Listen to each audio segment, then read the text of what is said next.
다음은 정의당 비례대표 이은주 의원 나오셔서 질문해 주시기 바랍니다.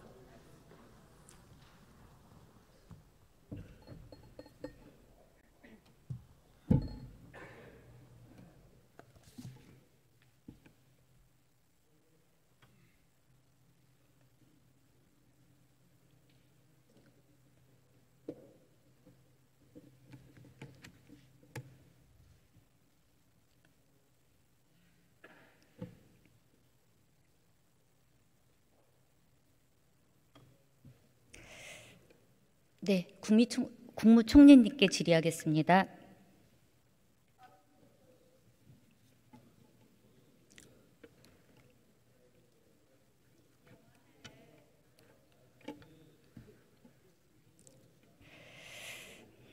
네, 총리님. 지난주 한국노총이 사회적 대화를 정면 중단하고 윤석열 정부 심판투쟁을 선언했습니다. 그 전에 민주노총은 윤석열 정권 퇴진 투쟁을 공식화했고요. 총리께서는 그 이유가 뭐라고 생각하십니까? 글쎄요, 그거는 노조로서는 사회적 대화에 참여를 해서 전체적인 그 사회에 자율적인 그런 노사 간의 협력 체계를 갖추도록 또 정부와 같이 그런 대화를 하는 것이 옳다고 봅니다. 그분들이 그 사회적 대화를 중단하면서 말씀하신 여러 가지 말씀을 한 것은 제가 알고 있습니다만 그런 부분이 반드시 국민들이 보기에 합리적이냐 하는 것에 대해서는 상당히 좀 생각을 신중하게 해야 된다 이렇게 생각합니다. 네, 저는 이렇게 생각합니다. 앞에서는 대화하자던 윤석열 정부가 뒤에서는 노동계를 향해서 몽둥이를 휘두르는 이런 유감스러운 상황이 이어지고 있기 때문입니다. 지난달 31일 경찰이 광양제철소 앞 막루에서 고공농성하던 한국노총 김준영 사무처장 경찰봉으로 수차례 구타한 뒤에 체포했습니다. 또 정말 위험천만한 상황이었죠. 전날 같은 장소에서 금속노련의 김만재 위원장은 바닥에 목이 짓눌려서 그 상태로 뒷수갑 채워져서 연행됐습니다. 그뿐 아닙니다. 금속노조 야간문화재는 강제 해산됐고요. 민주노총 집회에선 자치를 감췄던 캡사이신 분사기가 등장했습니다. 경찰이 2015년에 백남기 농민을 죽음에 이르게 한 그래서 사라졌던 살수차 제도입도 검토하고 있다고 합니다. 총리님, 그간 우리는 과도한 국가 폭력에 대해서 반성적 성찰을 해왔습니다. 그렇지 않습니까? 저는 국민들이 왜 공권력 유지를 위해서 세금을 낼까요? 저는 그 세금을 내는 이유는 그래도 최소한의 모든 그 국가를 구성하고 있는 당사자들의 최소한의 지켜야 할 규범이라고 생각합니다. 그런데 그것을 불법으로 철제 구조물을 만들어 가지고 임단협은 충분히 평화적이고 대화적인 방법으로 해야 된다고 생각합니다. 그런데 그런 철제 구조물을 만들고 그리고 그것을 위법 사항을 교정하려고 하는 경찰관들에게 물건을 투척하고 새 파이프를 휘두르고 총리님. 그래가지고 공무를 집행하는 경찰관의 3명을 부상시키는 이런 것은 정말 우리 국민들이 국가에 대해서 세금을 내면서 국가가 해주기를 원하는 일은 아니라고 생각합니다. 물론 저는요, 거기서 다치신 분 총리님. 제가 마음이 아픕니다. 그러나 그거는 각자가 최소한의 규범입니다. 법을 지키는 것은. 우리가 법을 지키지 않는다면 자유민주주의라는 게 어떻게 유지될 수 있습니까? 그러니까 총리님, 저는 그런 정도 좀 의원님께서 이해를 해주시기 바랍니다. 제가 말씀드린 건 과도한 국가 폭력에 대한 이야기였습니다. 그래서 반성적 성찰이 있었는데 윤석열 정부가 이 모든 걸 권위주의 시대로 되돌리고 있다는 걸 지적드리고 싶었습니다. 시민을 대상으로 한 공권력 투입은 절제가 원칙입니다. 국가가 개인을 상대로 과도한 폭력을 행사해선 안 된다는 게 민주주의의 기본 국가 규범 아닙니까? 노조를 상대로 한 일련의 사태는 질서 유지의 범위를 넘어서고 있다고 봅니다. 지금 벌어지고 있는 노조 탄압, 또 집회 시위에 대한 강경 대응, 이게 경찰청 자체 판단입니까? 아니면 정부의 국정운영 기조에 따른 겁니까? 불법을 행하고 그러한 도로에 밤을 새워가면서 투쟁을 하는 것, 이거는 또 많은 국민들의 자유를 침해하는 겁니다. 그러니까 저는 의원님의 걱정을 제가 이해를 못하는 게 아닙니다. 적어도 법이라는 거는 우리 모두가 지킴으로써 나의 자유도 보장이 되고 상대방의 자유도 보장이 되는 겁니다. 그거를 안 지키기 시작하면 국가에게 우리 국민이 위임하고 있는 권한이 뭡니까? 왜 세금을 냅니까? 총리님, 그것은 제가 바로 그런 물어보는 것에 대한 답을 좀 해주세요. 질서를 지켜달라고 저는 생각합니다. 저는 지금 노조 탄압과 집회 시위에 대한 강경 대응이 경찰청 자체 판단이냐 아니면 정부의 국정 운영이냐 운영 기조냐 이걸 물었습니다. 그거는 국정 운영을 떠나서 국민이 세금을 내 가지고 유지하고 있는 공권력이 법을 지키는 차원에서 해야 할 일이 있다면 해야 된다, 이렇게 생각합니다. 자, 대통령이 직접 건폭이라는 신조어를 만들었어요. 노동계와 전면전을 선포했습니다. 집회 시위에 엄정 대응해라, 이렇게 대통령 지시를 내리니까 경찰청장은 강경 진압을 잘하면 특진시켜주겠다고 화답했어요. 곤봉으로 내리쳐서 머리가 깨져도 상관없고 뒷걱정하지 말고 마음껏 진압해라. 노조 탄압하면 승진시켜준다. 이게 정부의 공식 지침이 맞는지 정말 대단히 유감스럽습니다. 작금의 폭력 유혈 진압 사태 근본 원인은 저는 윤석열 정부가 노동자를 적대시하고 노조를 혐오하는 데서 비롯됐다고 생각을 합니다. 노조는 정부가 무릎 꿇려야 할 적이 아닙니다. 노동자를 적으로 규정하고 편을 갈라서 지지층을 모으려고 하는 증오의 정치, 혐오의 정치, 이런 걸로는 윤석열 정부 성공할 수 없습니다. 노동 탄압이 윤석열 정부 국정 운영 기조가 아니라고 그 이야기를 좀 길게 하신 거라면 노동계 국정 운영의 파트너로 인정하시고 총리께서 직접 나서서 한국노총, 민주노총 비롯한 노동계랑 대화를 하십시오. 그렇게 하시겠습니까? 네, 평소에 노동자의 권리를 신장시키기 위해서 많은 노력을 기울이시는 우리 의원님에 대해서 평소에 가지고 있는 존경심을 말씀드리고 싶습니다. 그러나 이러한 대화와 모든 것들은 우리 국민들이 국가에게 위임한 질서를 지켜달라는 것을 벗어나도록 그렇게 작동할 수는 없다 하는 그런 생각입니다.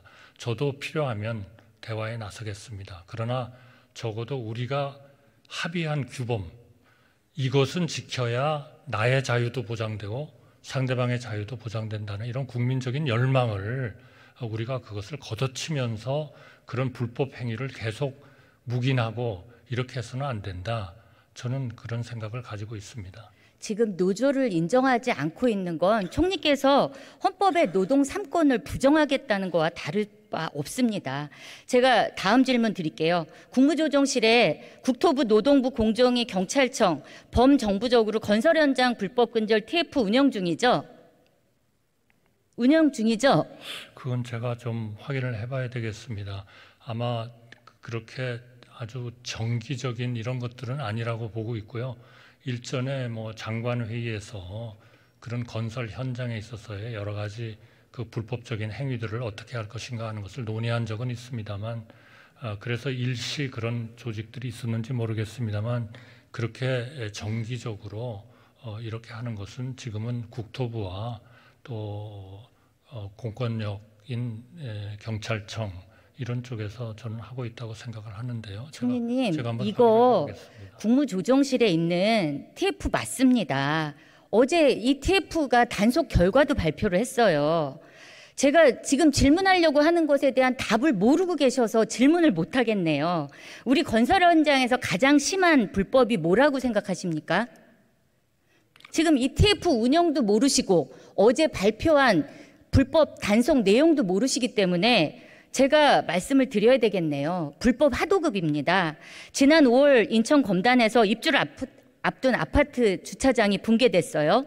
또 지난해 광주 하정 아파트 건설 현장에서는 6명의 노동자가 붕괴 사고로 사망했습니다. 모두 불법 하도급에서 비롯된 거예요. 철근 빼먹고 공기에 쫓겨서 기본적 공정을 지키지 않으면 하도급 업체가 맨 마지막 하도급 업체가 실제로 돈을 벌 수가 없는 그런 구조적인 상황입니다. 최근 정부가 실시한 불시 단속 결과도 다르지 않았어요. 총 77개 현장을 골라서 단속했는데 33개, 즉 반수 가까운 곳이 다 불법 하도급이었어요. 근데 정부는 불법 하도급이 아니라 특진 내걸고 전국 모든 경찰청한테 건설노조 수사해라, 여기에만 사활을 걸고 있습니다. 이런 편향적 행정은 현장의 부조리를 조금도 바꿀 수 없습니다. 불법 하도급을 현장에서 감시하는 건설 노조를 정치적 목적으로 제거하면 제2의 검단 사태가 발생할 거 불을 보듯 뻔합니다. 최소한의 균형이 있어야 되지 않겠습니까? 불법 하도급에 대해서는 공정거래위원회가 상시적인 업무로서 저는 열심히 하고 있다고 생각을 합니다. 지금 의원님 말씀하신 거는 건설 노조에 대해서 그 건설 노조의 불법 문제에 대해서 단속을 하기 때문에 불법 하도급이 생긴다, 지금 이런 말씀을 하신 건가요? 그게 아니지 않습니까? 불법 하도급이 건설업에 가장 근절해야 될 불법인데 지금 단속해야 될 것은 단속하지 않고 건설 노조를 단속하는 것에 대한 문제 제기를 한 겁니다. 잘 알겠습니다. 그러나 건설업을 대상으로 한 불법 하도급 수사에 대해서 장관님께서는 지금 아까 제가 말씀드린 건설 현장 불법 근절 TF 운영 중인 것도 인지를 못하고 계세요. 이건 심각합니다. 총리가 운영하고 있는 TF를 모른다고 하시면 말이 안 되지 않습니까? 아니, 장관들 사이에서 논의를 하고 그 문제를 다루는 건 맞습니다만 불법 하도급 문제는 지금도 말씀하셨듯이 공정거래위원회가 자기의 본업무로서 열심히 하고 있고요. 건설 노조가 행하는 불법 행위는 이거는 정말 건설 현장에서 엄청난 부작용을 가져오고 있습니다. 이 문제는 정말 근절되어야 하나의 불법 행위입니다.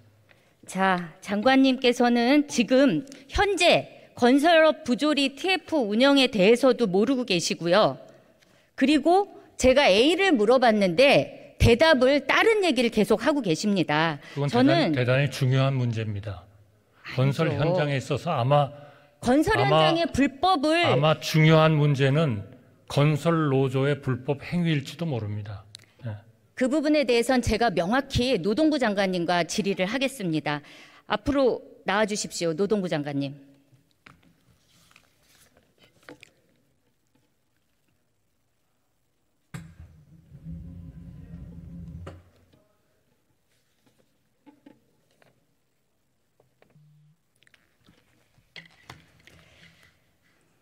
네, 건설노동자 고 양해동님 돌아가신 지 44일 됐습니다. 아직 장례 못 치렀죠. 조문도 안 가셨죠. 저는 지금 노정관계가 96년 노동법 날치기 총파업 이후에 역대 최악의 상황이라고 생각을 합니다. 책임을 느끼셔야 하고요. 장관께서 노정관계 정상화 첫걸음을 조문으로 생각하시고 깊이 고려해 보시기 바랍니다. 질의하겠습니다. 제가 아까 국무조정실 건설 현장 불법 근절 TF 노동부가 참가하고 있죠. 네.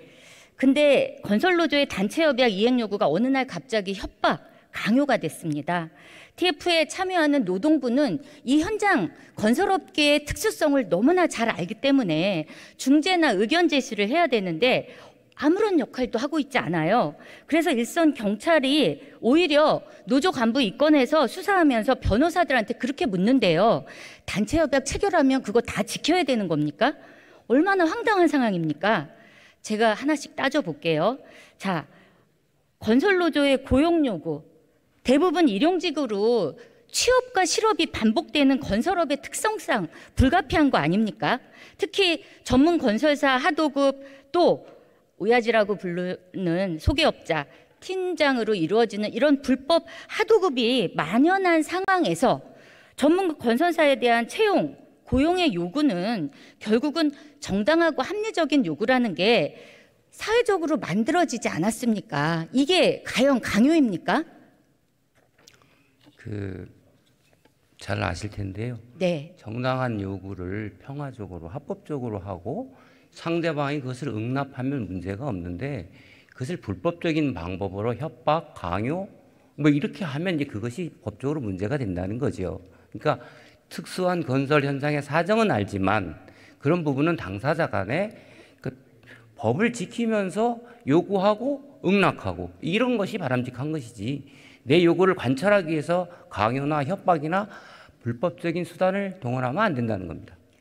자, 단체 교섭을 하면서 노조도 사용자도 노조법상 나와 있는 서로의 요구를 관철하기 위해서 하는 행위들이 있습니다. 그렇죠. 그걸 강요라고 그걸 협박이라고 얘기하시면 안 되죠. 그리고 건설 현장에 있는 강요와 협박에 대해서는 개별적으로 사례적으로 따져봐야지. 저도 압니다. 노조로 위정한 진짜 조폭들 있습니다. 당연히 처벌해야 합니다. 하지만 정상적인 노조의 단협 이행 요구까지 강요로 보는 거 그건 건설 현장에서 노동 3권을 증발시키는 그런 발언이십니다. 정상적인 단협 이행에 관한 요구는 그것은 뭐 강요가 아닌데 그것을 자력구제라든가 이런 식으로 해서는 안 되는 게 법적인 절차가 있는 거 아닙니까? 예. 교섭석상에서 정상적으로 건설업의 노동조합의 단협 이행 요구는 그런 건설업의 특수성을 반영해서 이루어졌다는 걸 말씀드립니다. 대법원 판례 그리고 해외 입법례 국제기구의 판단 그 어디에도 건설 노조의 고용 요구가 부당하거나 불법이라는 건 없습니다. 장관님께서는 잘 알고 계실 겁니다. 특히 단협상 전임비 요구 공갈이 맞습니까? 그것을 요청을 해서 저쪽에서 응낙을 하면 상관이 없는데 그것을 요청을 했는데 저쪽에서 들어주지 않았을 때 그것을 관철하기 위한 방식이 불법이면 안 된다는 거죠. 예를 들어서 범죄 사실을 가지고 뭐 신고하겠다든가 하여간 뭐 그런 얘기고 방금 아이로라든가 국제 기준을 말씀하셨는데 계속 아이로 말씀들 많이 하잖아요. 그런데 아이로 국제 기준도 국내법을 존중하고 공공의 이익의 질서나 폭력 파괴, 불법을 하지 않도록 하고 있습니다. 그 기본이죠. 건설업계의 특수한 노사 공개에 대한 고려가 없이 그렇게 무작정 형법의 잣대만 들이밀면 그렇게 하면서 정상적인 교섭까지 다 불법으로 몰고 있는 거 아닙니까? 적어도 노동부 장관님은 건설업계의 특수성을 아시는 분이 그렇게 하면 안 되는 거죠. 전임비 요구가 공갈이라면 건설노조 노조하지 말라는 거고요. 아시지 않습니까? 요구는 할 수 있는 거죠. 그 요구를 위해 해왔던 거고 네. 불법적으로 한 게 아니죠. 그래서 저는 장관님한테 말씀드립니다. 그 채용절차법 적용 문제도 마찬가지고요. 애초에 이 법은 권력형 비리를 막기 위해서 만들어졌는데 그거에 의해서 처벌된 사람은 아무도 없어요. 오히려 건설 노조 탄압하는 데만 사용이 됐습니다. 이건 정치적 의도가 없다고 볼 수 없습니다. 약자에게만 엄격한 지금의 법 집행, 법치주의를 죽이는 행위입니다. 노동시장 이중구조 개선과 아무런 상관이 없습니다. 중단하셔야 됩니다. 제가 시간이 없어서 노란봉투법 관련해서도 이 법은 헌법에 보장된 노동 3권이 정규직만의 권리라고 헌법에 그렇게 써 있습니까? 아닙니다. 하청 비정규직 노조가 교섭하고 합법적 쟁의권을 얻어서 제대로 교섭할 수 있어야 사용자도 대체 근로를 불법적으로 투입하지 않고 산업 현장의 평화를 가져올 수 있는 진짜 산업평화보장법이라는 거 다시 한번 말씀드리고 싶습니다. 그리고 이 노란봉투법에 손배 면책 확대 이런 거 다 빠진 거 잘 알지 않습니까? 간접고용 노동자의 교섭권 보장과 노조법에 과거에 있었던 권리 분쟁 포함시킨 것뿐입니다. 정상적인 교섭과 쟁의 행위를 정착시켜서 현장의 평화와 규칙을 만들도록 장관께서는 이 법의 통과를 위해서 애써주시기 바랍니다. 답변 드릴까요? 예, 그 요새 젊은 세대들은 더욱 그렇지만 공정한 사회를 꿈꾸고 있습니다. 그런데 이 불공정 채용에 관해서는 지금 그 사회적으로 이것은 근절해야 된다. 그래서 제가 알기로 국민의힘에서 5월 22일인가 이 지금 현재 채용 절차법을 대폭 강화하는 내용으로 그 공정채용법 개정안을 냈습니다. 그래서 지금 법원 판결도 지금 뭐 건설 현장뿐만이 아니라 지금 저희가 과태료 부과를 했는데 그것은 당사자는 물론이고 사용자에게 고용정책기본법이나 민법에 의한 의무, 그러니까 공정채용, 기회균등, 차별금지 뭐 이런 것들을 위배하면서 이것은 사회상규에 어긋나는 불법적인 것이다, 명백히. 그래서 지금 제재를 강화하는 내용의 입법안이 발의됐고요. 지금 아까 뭐 야만 말씀을 하셨는데 불법이 방치되고 정부가 자기 역할을 방기하는 그것이 정말 야만이다 이렇게 보는데, 헌법의 노동상권을 특별히 보장하는 이유는 당해 노동자들의 근로조건을 개선하는 것도 있지만 비정규직이나 미조직 노동자뿐만 아니라 사회적 책임을 다하라는 그런 취지가 있는 거죠. 특별하게 노동상권을 보호를 하기 때문에 정당하게 권리를 행사하면 민형사상 면책 등을 보호해 주지 않습니까? 그래서 지금 정부의 아까 2, 3조에 대해서 말씀을 하셨는데 2, 3조에 대해서는 과거 정부에서도 국정과제로 채택을 했었던 것이고, 또한 건설 현장의 불법 비리 근절을 위해서 문재인 정부에서 계속 TF팀을 운영해 왔던 것인데, 이것이 지금 뜻하는 바는 뭐냐? 2, 3조는 문제가 많다. 그죠? 그리고 건설 현장의 불법 비리는 법치 확립 차원에서뿐만 아니라 공정사회 실현에서 필요하다. 그래서 지금 했던 거 아닙니까? 그런데 지금 의원님께서 노동자들의 그 지위 개선, 특히 비정규직 하청 노동자를 위해서 애쓰는 거 알고 있는데, 이것은 2조, 3조 그게 2개 조항만 고쳐서 될 일은 아니고 워낙 구조화된 문제이기 때문에 노동법, 그다음에 공정거래법, 약관법 등 그다음에 제도 의식 관행을 다 바꿔야 된다라고 저는 생각을 하고 있습니다. 장관님, 제가 시간이 없기 때문에 네. 지금 장관님께서 이야기하시는 건 하나만 보고 전체를 보지 않는 겁니다. 말씀드린 것처럼 하청 노동자가 정당한 쟁의권을 얻어서 원청 상대로 교섭해서 경력 20년 노동자가 최저임금보다 10% 더 받아서 임금 1만 원 되는 거, 이게 정말 불법이고 불공정입니까? 저는 그 부분에 대해서 동의할 수 없고요. 그리고 지금 윤석열 정부와 장관께서 얘기하시는 노동시장 이중구조 개선을 위해서 여지껏 하겠다고 하는 비정규직 차별 해소, 원하천 상생, 5인 미만 사업장 금기법 적용, 플랫폼 등 노무 제공자의 권리 보장, 사각지대 해소, 이런 일들을 제대로 하셔야지 노동조합을 불법이라고 얘기하고 불온시하고 탄압하는 그 노조 적대시 중단하십시오. 그리고 노조를 대화의 상대로 인정하고 파트너로 인정하십시오. 가장 중요한 경제의 주체입니다. 절반의 주체입니다. 더 이상 노조를 적대시하지 마시고 노조 적대 정책 끝내고 대화를 시작하셔야 합니다. 예. 노조법 밖에 있는 일하는 시민 모두를 보장할 수 있는 그런 방안들을 만들기 위해서 애써주시기 바랍니다. 조만간에 제가 발언권이 없기 때문에 알겠습니다. 조만간에 저희들이 포괄임금 대책이나 약자보 이중구조 개선 대책을 발표를 할 겁니다. 아울러서 그 안에는 이제 5인 미만 근로기준법 적용이라든가 의원님께서 발의하신 일하는 사람들을 위한 그 기본법이라든가 이런 내용들이 다 들어가는 거고요. 그것은 사회적 대화를 통해서 추진할 내용들이 상당히 많이 있습니다. 그래서 정부는 그동안 헌법과 기타 하위 법령에 의해서 법이 보장하는 범위 내에서 합법적인 권리 행사는 충분히 보장하고 보호한다. 노조를 적으로 생각한 적이 하나도 없습니다. 불법. 그러니까 저기 옛날에 항운노조에서 잠깐 그 정도 하시죠. 세형비리 규정하지 않는 노동자를 그렇게 그래서 저 개혁의 마무리하시죠. 개혁의 파트너로 생각하고 언제든지 저희들은 대화를 통해서 현안을 해결할 생각. 파트너로 인정하셔야 되는데 예.